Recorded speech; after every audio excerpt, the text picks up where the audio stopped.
I love you, Allah.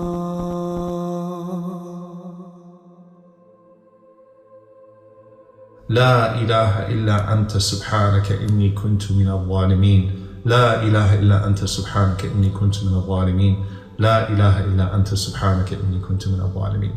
There is no God but you. There is no God but you, declaring the oneness of Allah. Subhanak, you are free from all imperfection. Inni kuntu min al-zalimin, and I was amongst the wrongdoers. Again, La ilaha illa ant, there is no God but you. Subhanak, how perfect are you, free from all imperfections, and how imperfect am I. Inni kuntu min al-zalimin. I was from the wrongdoers. When he said that, the Prophet ﷺ said, and this is the most important part of the hadith after the dua. He said, sallallahu alayhi wa sallam, لم يدعو بها مسلم ربه في شيء قط. No Muslim will call upon his Lord with that prayer at all. Qat. Okay, so there's no exception to this. So if someone starts thinking, well, I'm not Yunus alayhi salam, I'm not worthy of my dua being answered, I'm not. The Prophet ﷺ said, no believer will call upon Allah with that prayer except that Allah subhanahu wa ta'ala is illa istajaba lahu, except that Allah will answer his prayers. No Muslim will call upon Allah with that prayer except that Allah will answer his prayers. Think about that for a moment. Now, we've talked about the different ways that Allah answers your prayers.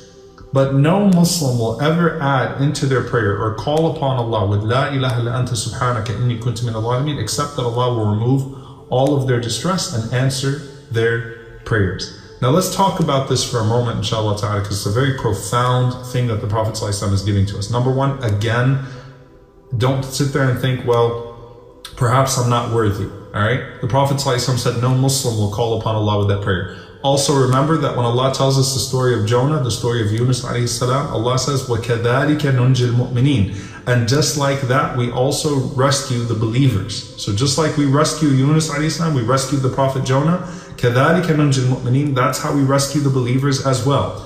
With their words, with that expression, with that sincerity.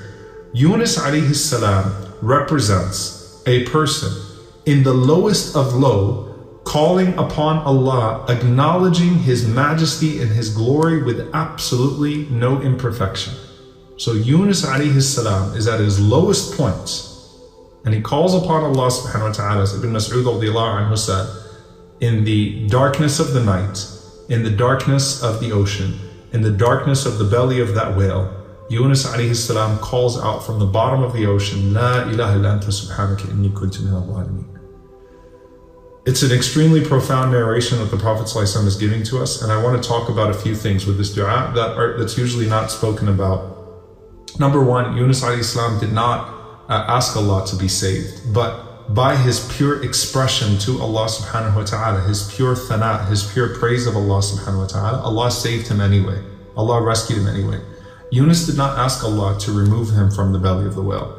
He did not ask Allah subhanahu wa ta'ala to save him in this life. He called upon Allah, asking Allah subhanahu wa ta'ala for forgiveness. And that's because the Prophet ﷺ said that whoever sticks to istighfar, whoever sticks to seeking forgiveness, Allah will take care of all of their affairs anyway.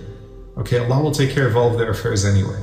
And so he didn't even have to call upon Allah and ask Allah for the specific saving and rescue that he was asking. It was just a complete comprehensive, oh Allah, you are perfect, I am imperfect.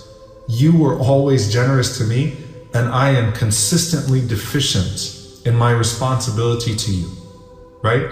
The acknowledgement, and you know, you think about Sayyid al-Istighfar, the master of seeking forgiveness. The Prophet ﷺ said, the chief of istighfar, the chief of seeking forgiveness. Abu'u laka bi ni'matika alayya wa abu'u bi dhanbi. Right? Admitting Allah's blessing upon you and admitting your shortcoming towards Him. Okay? La ilaha illa anta subhanaka inni kuntu min al-zalimin. So no one is excluded from this, because كَذَلِكَ نُنْجِ الْمُؤْمِنِينَ وَلَمْ يَدْعُوا Muslim, and no Muslim, no believer, no mu'min, no one calls upon Allah subhanahu wa ta'ala, period, with this dua, except that their dua is answered. How Allah answers it, that's a different story, right? But there is nothing that you could call upon Allah subhanahu wa ta'ala more pure and more beautiful than with this dua. And the Prophet ﷺ said, he did not say, let this be your only dua. Add it to your dua. Let it be frequent on your tongue. and at the same time add it to your dua. And the Prophet ﷺ mentioned to us to keep our tongues moist with La ilaha illallah and all of the variants of La ilaha illallah. So La ilaha illallah wahdahu la sharika la lahu al-mulku wa lahu al-hamdu wa huwa ala kulli shay'in qadir. La ilaha illa anta subhanaka inni kuntu min al-zalimin. You start from the place of La ilaha illallah and then you go to the next part.